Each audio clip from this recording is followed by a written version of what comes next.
గురువాడ పల్లె పల్లెల్లోన ఆనందమే ఎంతో సంతోషమే.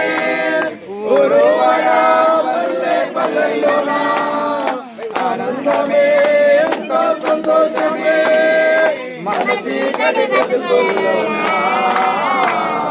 ప్రభు యేసు జన్మించాడు. మన చీకటి బ్రతుకుల్లోన